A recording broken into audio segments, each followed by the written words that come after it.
Alright, so first off, just want to say apologies for not having my usual videos out the last couple of days. If you saw my post either on YouTube or on Twitter, then you would know that I was actually up in Washington, D.C.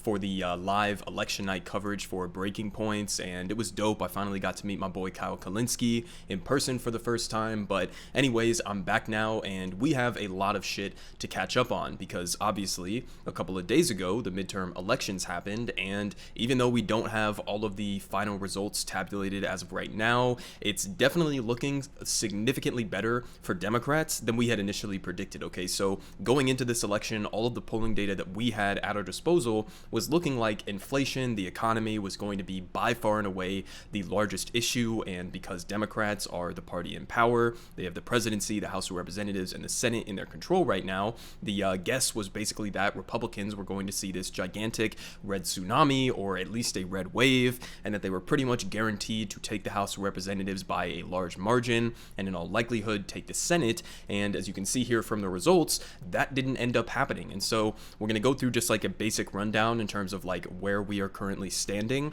with the Senate, the House of Representatives, some of these governors races, and then I'm going to tell you guys what actually happened here and why I think Democrats were able to sort of push back at least the greatest effects of this what looked to be a gigantic red wave, which now it looks like really, I guess in the words of Ben Shapiro, turned into a red wedding, for a little Game of Thrones reference there, or I guess just sort of like a little trickle for the Republican Party. So here from NBC News, this was the outlet that I was sort of tracking throughout the election night coverage. They had the most up-to-date stuff. So, I mean, if you just look at the Senate results here, currently, just in a broad picture thing, we are sitting at 48 Democratic senators and 49 GOP senators. Now, we're going to go through all of these different various races that we have actually had called and have the final results for. Some amazing results there for some of our favorite candidates, but where we're currently standing right now in terms of like who is going to end up with control of the Senate, it's honestly looking a little bit better for Democrats right now than for Republicans, even though they have that one seat advantage here. So they just called Alaska pretty recently. That was obviously going to go to a Republican regardless, but basically the remaining Senate seats that are still up in the air right now are Georgia, which Raphael Warnock actually ended up beating Herschel Walker in, but because in the state of Georgia, you need to hit that 50% mark threshold, this is going to a runoff election, and so that's going to be, I think, on like December 6th. So this could end up being like the deciding seat to determine whether or not Democrats are able to get 50 or 51 senators. And honestly, I mean, I think Raphael Warnock has a pretty good shot at this. Again, I mean, you look at the results here, this was an election where basically across the board, most of the polling data and the averages that we were looking at were just wildly off. And so, I mean, it was kind of like this flip effect where in the 2020 elections and the 2016 elections, you had a significant over-favoring or overvaluing of Democrats going into these elections. And it seems like the pollsters this time around basically had the complete reverse of that. And especially in a state like Georgia, I mean, we were looking at the polling data going into this election, and it was looking like Herschel Walker could have a 1-point lead, a 2-point lead, a 3-point lead, a 4-point lead, depending on which one you were looking at. It definitely didn't look like in the aggregate that Raphael Warnock was going to end up winning this, but he did, and he did it pretty solidly here. I mean, we're at 99% in, and he was just 0.4% away from just being able to win this outright. So, I mean, again, that's just the state of Georgia. Then we also have these two, which are going to be the other ones that are mostly in play. We have Arizona, which is between Mark Kelly and Blake Masters, and Mark Kelly, as you can see here, still with a very significant lead. We only have 76% of the vote totals in, but it's definitely looking better for Democrats in Arizona than it's looking for Republicans. So this one is likely to stay in Democratic hands, so that would put them up to 49. Then if you assume that Raphael Warnock is going to be able to win this runoff election, that would put them at 50. And then even in Nevada, where it's showing this guy Adam Laxalt ahead of Catherine Cortez Masto, it's looking like, even though we have 84% of the vote totals in, that the remaining votes are likely going to heavily skew towards Cortez Masto. And so the most likely situation looking at this map right now, in my opinion, is that Democrats could in all likelihood win all three of these elections, and they really don't even need to do that. They just need to win two of them in order to maintain their majority, or at least a tie in the Senate, which just by default, because Kamala Harris is the tie-breaking vote in the Senate, would give them that majority. So Republicans, in order for them to actually win the Senate, they would need to sweep the rest of these races, right? Which it seems like that's very unlikely at the very least. Or I guess they would just need to win or two out of these three elections, which again seems pretty unlikely. But it's definitely still feasible. It doesn't look like that is the most likely outcome that could happen. So that's basically just the generic rundown in terms of where we are standing right now. We had some unfortunate losses in the Senate, but losses that were way closer than we thought that they were going to be. So I mean, just as an example, here in Wisconsin, we had Ron Johnson versus Mandela Barnes. Mandela Barnes was a pretty decent candidate, at least relative to, the rest of the Democratic establishment class. He was a pretty decent candidate in my opinion, and a lot of the pollsters were basically predicting that he was going to get wiped out. I mean, we can look at the specifics here from 538 just before the election. I mean, look, going into this, they said basically there was a 60% chance that Republicans were going to win the Senate, and in all likelihood, this was completely wrong. Now, again, 60% or 59% isn't 100%, so there was this like 41% chance that Democrats could pull this off, and it looks like that's where they ended up going. But I mean, just getting into more of the specifics here, like you take a state like Wisconsin where Ron Johnson had an 81% projected chance of winning this election. And I mean, you see the split down there at the forecast of the vote share. They were predicting that he was going to win like 52% to 47%. So like almost a 5-point gap there. And then, I mean, you contrast that to the actual results. It was within 1%. So, I mean, again, even though he lost this election, it was significantly closer than a lot of people were thinking that it was going to be.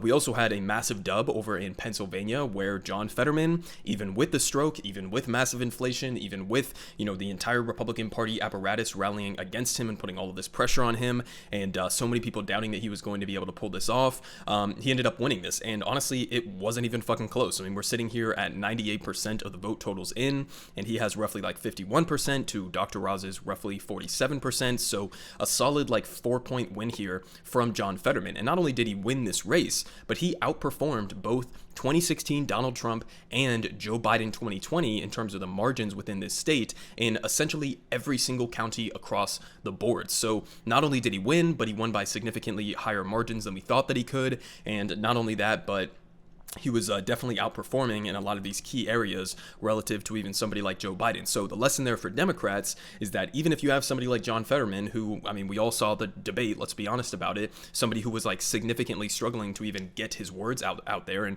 to be able to get his message across, just him running on the policies that he was running on, and just him, not being this corrupt, elitist, out-of-state, carpetbagger, snake oil salesman like Dr. Oz, that was enough for him to win. I mean, running on this bold, left-wing, economic populist agenda, that is what the Democratic Party should be focusing on. That is the lesson that they should be learning from this. Now, will they actually learn the right lessons from any of these races? No, and I'm probably going to do an entirely separate video on what the Democrats have been coming out and saying their lesson that they have learned from this actually is, and it's just an absolute fucking disaster. I mean, we have Joe Biden going out there and basically saying he's not going to change anything about what he's doing because, this election was somehow like a vindication of his current strategy, and it's just completely delusional, completely ridiculous. But, John Fetterman is a textbook example in terms of what Democrats should be doing if they want to continue with, having some successes in swing states or, some of these Midwestern states like Pennsylvania. So credit to John Fetterman for that. Absolutely love to see it. He is going to be one of the next senators from the state of Pennsylvania. So, I mean, I'm trying to think, is there any other like key races here? I guess Ohio, but Ohio was really like a firmly red state at this point. I don't think anybody really thought that Tim Ryan was going to be able to pull this off, so he lost to J.D. Vance up in Ohio, but again, closer margins than a lot of people thought it was going to be, and Tim Ryan actually, similar to John Fetterman, outperformed Joe Biden in pretty much all of the key areas within Ohio as well, even though he did end up losing that race. So, I mean, those are pretty much the major ones in terms of the Senate and where we're standing right now. Now we go to the House of Representatives, where I'm not going to get into all of these different million races that took place, but I mean, basically you see here going into this election, right, basically most of the pollsters were saying that in all likelihood Republicans would not only win the House of Representatives decisively, but that basically the range was going to be somewhere between like a 20 seat to 30 seat advantage in the House of Representatives for the Republican Party. And you can see where it stands right now. I mean, the projection here from NBC News is that, with a plus or minus 7, Democrats sitting at 213 and Republicans sitting at 222, so like a 9 seat gap gap between them. And again, that's plus or minus 7. So really that could be like a 2-seat difference. It could be like a, double that. It could be like almost like a 15-seat difference. But either way, significantly a smaller gap than what a lot of people thought Democrats were going to be able to do within the House of Representatives. You also have some pretty interesting specifics here. Just one that stands out to me. Right now, with 95% of the vote in, Lauren Boebert is currently down by I think the last time I checked it was 60 votes between this guy, Adam Frisch, or whatever his name is, and Lauren Boebert. So we could be seeing one of the equivalents to Marjorie Taylor Greene and one of the most deranged members of Congress on her way out, which would be absolutely fucking hilarious. But I'll keep you guys updated on whether or not she actually ends up losing that race at the end of the day. But again, just broad pictures, Democrats significantly overperformed what people thought was going to be the final result there. Now, for the governor's races, we had, first of all, Ron DeSantis absolutely obliterating and clobbering this guy, Charlie Crist, down in Florida. This guy, Crist, was just an absolutely atrocious candidate. Even though it is a red state, I don't think this guy had any chance whatsoever at beating Ron DeSantis, who's pretty much at this point the top or second biggest Republican figure in that party. So given the results of his election, Ron DeSantis, and the absolute failures of a lot of Trump-backed candidates in this race, which I think played a very key part in terms of why Democrats were able to pull this off. You had so many Trump-backed candidates who just did absolutely atrociously, and because they're sort of flirting with the election denialism, and because they're just being weighed down by him and his brand, you're sort of going to see, I think, definitely a large flip away from Donald Trump, and a lot more people thinking that Ron DeSantis, who just obliterated this guy in Florida, is really much more of the face of the Republican Party going forward. And I'm probably going to do a whole nother video in terms of how many right-wing pundits and politicians have basically just been coming out and saying straight up that this election was a vindication that Ron DeSantis is the future of the party, and that Donald Trump is sort of losing his grip on the party and all of that. So this upcoming war between Ron DeSantis and Donald Trump is going to be absolutely hilarious to watch. But that was just in Florida.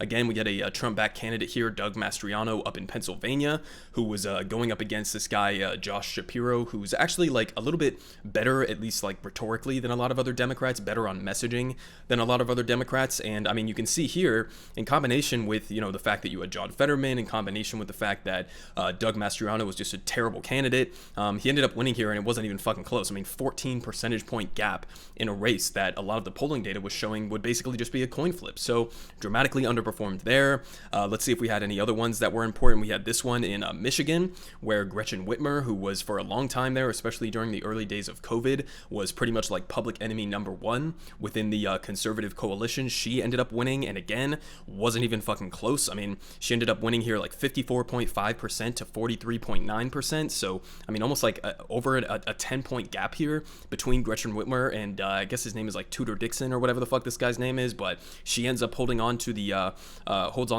governor's position within the state of Michigan. And not only that, but we're going to see here in a second that Democrats basically swept the entire state of Michigan for the first time since the Civil War or something crazy like that. So that was a pretty big win for Democrats. In Wisconsin as well, you had the Democrat winning, Tony Evers beating that Republican. In Minnesota, again, a Democrat won that governor's position. So, I mean, just again, across the board, and even in Kansas, I guess they called this since the last time that I checked this map, in Kansas, keeping their Democratic governor. Okay, so there definitely was not a red wave by any stretch of the imagination. This was close to a dream scenario in terms of from the perspective of the Democratic Party and avoiding a lot of those, absolute wipeouts that people were expecting. But now we're going to get into a little bit of what happened here, how did this end up happening, and just a couple more specific races that I think give us an indication in terms of, how this all ended up playing out. So first of all, something that we don't really even talk about that much because it's sort of just been accepted as a default part of American politics right now, and that is gerrymandering, right? So, I mean, you have to keep in mind, even with these, House successes that we just saw where, they could end up squeezing out a tiny margin of victory, maybe a small chance of that happening, or, keeping the margins really close, you have to also understand that, that is with the fact that Republicans have basically made it damn near impossible for Democrats to even win, proportionate states in any 3 of the states that they have control over the legislature. So as pointed out here by Steve Kornacki, he said the only seats where Republicans are making gains right now in the House of Representatives is when the seats were drawn to give them gains. And this is like 100% accurate. And just to give you a small perspective here in terms of like what this actually looks like, you just look at a state like Tennessee. I mean, pointed out here by Phil Williams, he says, what does gerrymandering look like? In the U.S. House races, 1,093,000 Tennesseans, 65%, voted for the Republican candidate, 581,000, 35%, voted for the Democratic candidate. But according to the AP results, the GOP gets 8 out of 9, or 89%, of the congressional seats. So I mean, you look at this map, right? This is a state where 35%, over a third of the population, voted for a Democrat in these House races. But because of the way that they have gerrymandered these districts, you end up with basically an entirely red map, except for this tiny little portion over here, which is carved out for one of the biggest cities in Memphis. I mean, this is what gerrymandering looks like. This is not democracy. This is not even a, representative republic, as conservatives like to say. This is nothing. I mean, this is just complete, anti-democracy, rigged election type of shit. I mean, you want to talk about rigged elections, right? Republicans want to pretend, we have rigged elections because of like illegal immigrants voting in mass, or like the 2000 Mules documentary or something like that. Like, no, this is what actual rigging looks like. And it's not, some nefarious underground plot between George Soros and Venezuela or something like that. It's just straight up like things like this, how you draw the maps, how you draw the lines on the map in order to rig shit in your favor. So you have to keep that in the back of your mind, that like this is on top of the fact that we have all of these gerrymandering effects that are playing into this. But again, going back to that, the Michigan races, right? This was absolutely wild. So as pointed out by Taniel here, who was a great source for all of this election coverage, he says, this is something. Michigan Democrats have only held a trifecta over 7 years, 3.5 sessions, since the Civil War. That's how historic the victory was, that they flipped the legislature and won the state government yesterday. And this result, hard not to trace it squarely to Dobbs. So again, one of the reasons why they were able to pull this out was essentially because abortion was a way bigger issue than people thought that it was going to be relative to inflation. But we're going to get to that here in a second. But that definitely played a significant role in a lot of these states, especially some of these swing states like Michigan. So there you have it, Democrats in a state where it looked like there could be a potential red wave and a red takeover. They end up winning a trifecta for like one of the first times since the fucking Civil War. So that was insane. A little bit more specifics to give us an indication in terms of like who did well in these elections. Was it corporate Democrats? No, overwhelmingly the progressive candidates in these races did much better than the corporate Democrats. So just one example here, Summer Lee, who had so many different factors that were lining up against her to make this race damn near impossible to win, as pointed out here by Branko. He says Summer Lee barely beat a corporate Democrat in the primary for a purple district. This is a full-on swing district, then trounced her GOP opponent in the same district in the general, as clear an example as you will find of self-defeating nature of Democrat voters' fear and misassumptions in terms of like, which type of candidates are electable in a lot of these swing states, right? So, I mean, again, as he pointed out there, this is what the Democratic primary was looking like when he was up against this guy, Irwin. When she was up against this guy, Irwin, and Summer Lee barely squeaks by here, like 41.9% to 41%, barely, I mean, less than, 1,000 votes or so that separated them. And then you skip to the general election, and you can't see the overall percentage here, but I mean, look at the gap here. And it ended up being like 55.7% to 44.3%. So she ended up winning by over 11 percentage points in the general election. And keep in mind, okay, there were so many ridiculous things that were lining up against Summer Lee, who's like actually a good progressive on a lot of different issues. Number one, this guy, Mike Doyle. Okay, so this seat that was opening up in the 12th district of Pennsylvania, which I'm pretty sure is like around the Pittsburgh area, this seat was previously occupied by somebody who ended up leaving office, and his name was Mike Doyle, okay? Similar name to what we're seeing down here, right? Literally the exact same name. And his name was Mike Doyle, but he was a Democrat. And so what Republicans did in this district was just such like sloppy, ridiculous politics, okay? They nominated a Republican candidate whose name was Mike Doyle, specifically so that they could try to confuse voters and make them think that the Republican candidate was actually the Democratic incumbent who was just running for re-election, right? So pretty, dirty and sleazy politics going on there, but it didn't end up mattering. And on top of that, that, you had even some, so-called like progressive organizations like AIPAC that were rallying against Summer Lee. So if you guys remember, during this primary contest when she was going up against Irwin, back then, AIPAC and other political action committees were basically saying that Summer Lee was not a real Democrat. She wasn't going to be, supportive of the Biden administration and all of that bullshit. And turns out that AIPAC is also simultaneously funding a bunch of election deniers and Republican candidates. So, who the fuck are you to say who's a good Democrat or a bad candidate? But that's what they were saying against Summer Lee in the primary contest. And then not only did they do that and trying to kneecap the progressive in the Democratic primary, but then they started spending in favor of Mike Doyle in the general election, right? So, basically you're allowing groups like AIPAC to infiltrate Democratic primaries to sabotage progressives, and then also allowing them to sabotage the progressive candidate or the Democratic candidate in the general election as well. So it's just completely fucking ridiculous. But she ended up pulling it out there. So credit to Summer Lee for, beating back all of those, odds that were stacked against her. And then contrast that, right? You have Summer Lee winning in a purple district here, a swing district, by massive margins, and then contrast that to a guy like Sean Patrick Maloney within the Democratic Party. This is the guy who is the head of the DCCC. Essentially, this guy is in charge of the strategy and the funding of House Democratic races, right? And this guy ended up fucking losing in his district. And keep in mind here, this Sean Patrick Maloney guy literally switched districts in New York, screwed over Mondaire Jones, took his district, or what made up a large portion of their district, after they fucked up all of the processes with redistricting within the state of New York.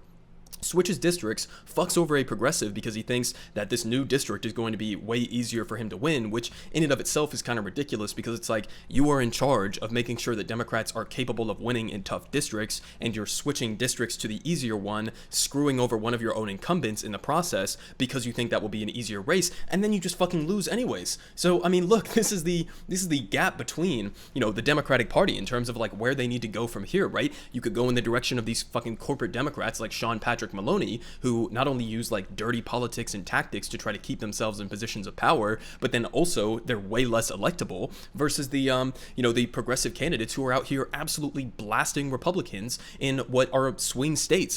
This is like as clear of a picture as you could possibly get. And just a little bit more on this New York situation, because as pointed out by Nate Cohn, if it wasn't for Andrew Cuomo and Mayor Eric Adams right now, and guys like Sean Patrick Maloney and even Chuck Schumer and stuff, if it wasn't for this ridiculously corrupt right-wing Democratic establishment within the state of New York, then you could have had a situation where Democrats were going to win the House of Representatives. So as pointed out here by Nate Cohn, he says, if the Dems end up losing the House, I think that it can be said that they lost it in New York. They blew redistricting and then badly underperformed in a still very winnable set of districts, even while faring well elsewhere. If Dems had fared as well in New York as they did elsewhere, they might very well be favored to win the chambers. So, there you go. If you're looking for somebody to blame in terms of like why Democrats weren't able to pull this out, obviously there's plenty of blame to go around on that. A pathetic nature of the Joe Biden administration and the Democratic establishment class, but also just specifically in states like New York. You see the failure there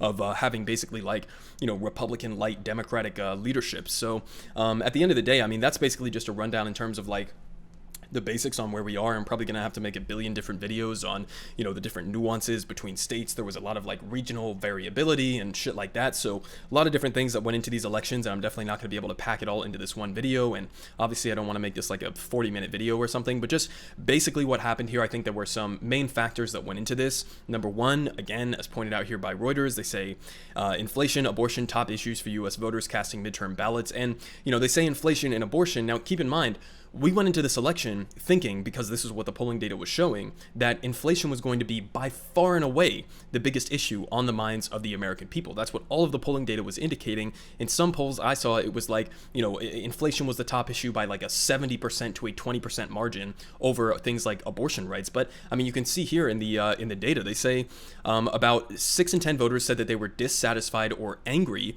about SCOTUS's ruling on Roe v. Wade. About 3 out of 10 voters said that inflation was their top concern in deciding how to vote, and also 3 in 10 voters said that abortion was their top concern in deciding how to vote. So, I mean, basically in a lot of these key states, it was just a toss-up. It was like a 50-50 split, whether or not abortion was the top issue or whether or not inflation was the top issue. And obviously, people who thought inflation was a top issue, that skewed heavily for Republicans. People who thought abortion was a top issue, that skewed heavily for Democrats. And at the end of the day, it seems like, this abortion strategy ended up paying off just a little bit. I mean, obviously, again, you could have been focusing on abortion and inflation to a significantly higher degree, and you probably would have done even better. But it seems like Democrats actually did end up, to at least some degree, get bailed out here by the issue of Roe v. Wade being overturned. So that's number one. The main reason why this ended up happening, abortion was relative to inflation a significantly more impactful factor within a lot of these elections. Number two was candidate quality. Okay, so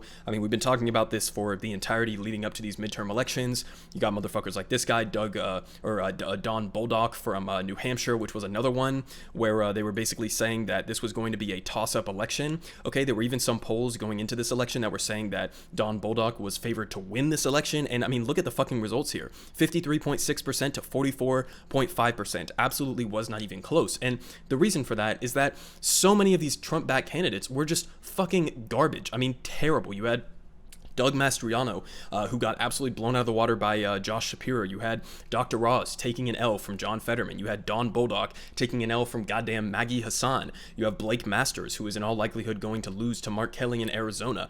You had Herschel Walker in Georgia, who ended up losing to Raphael Warnock, and they're going to have to go to a runoff election. I mean, pretty much across the board, the only person that is even like a major Trump-backed election-denying candidate that stands to, stands a chance in this is this absolute freak down in Arizona, Carrie Lake, who was one of the better candidates, who was backed by Donald Trump in terms of like her charisma and her ability to put a coherent campaign messaging strategy together. But even her, I mean, she's still down to the Democratic candidate Katie Hobbs over here, 76% reporting. She could definitely still win this, but just across the board, having this Trump weight around their neck drug all of these candidates down. And it was just like a little bit of a bridge too far in terms of like their extremism, their authoritarianism, not just when it comes to the election, but when it comes to issues like abortion. I mean, Herschel Walker saying he believes in a total abortion ban, no exception for rape and incest. I mean, all of these different factors play into the same idea that like these Trump-backed candidates are just not that strong when it comes to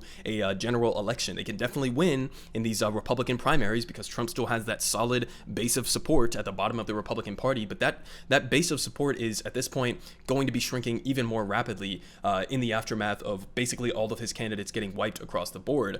Another reason why I think that this ended up being less of a red wave than people thought that it was going to be is young people. That is probably the single biggest voting block, or literally was the single biggest voting block that ended up giving Democrats the edge in a lot of these races. So, I mean, you can see here from CNN National House exit poll, for 65 plus, that swung R plus 13. For 45 to 64 year olds, that swung R plus 11. For 30 to 44 year olds, that was only a D plus 2. And then for under 30s, I mean, it was a D plus 28. I mean, as he points out here, millennials and Gen Z made the red wave a ripple. That really is a major factor here. It showed up in like historic numbers for a midterm election, swung heavily for Democrats. They were like essentially the only voting bloc that was even a Democratic advantage in these elections. So those are the main factors that went into this. You had abortion rights, the overturning of Roe v. Wade. You had GOP extremism and election denialism and just a lot of like character flaws and them not being the best candidates. And then you also had young people who were showing up. And I think part of this, I mean, keep in mind, just a couple of months ago, we were sitting in a situation where Joe Biden's approval rating among young people was sitting at like, down like 30%. I mean, he was almost equivalent with Donald Trump in terms of young voter approval. And then what did he do? Well, he began the process of potentially, very, light potentially there, but began the process of, potentially legalizing weed, or at least descheduling marijuana from the controlled substances list.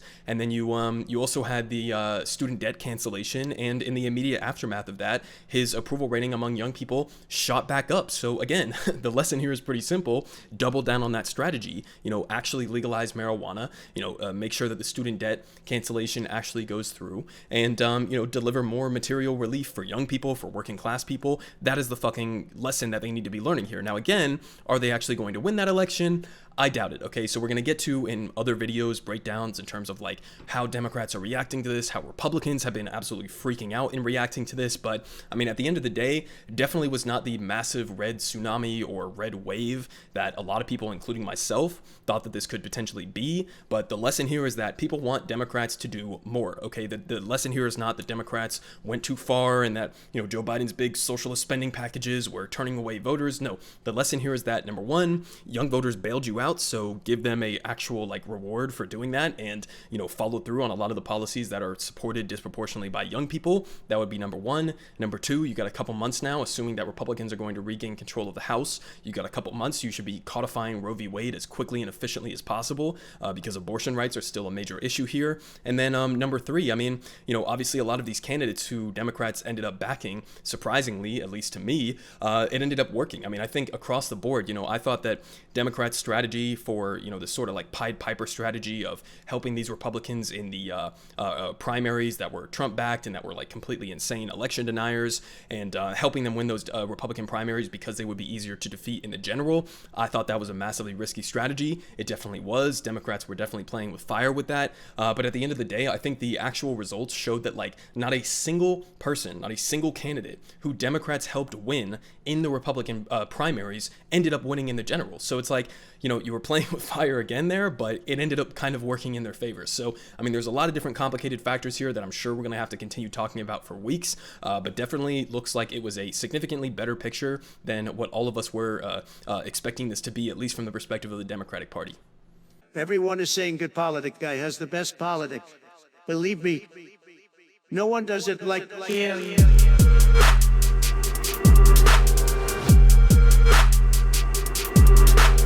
Believe me, everyone is saying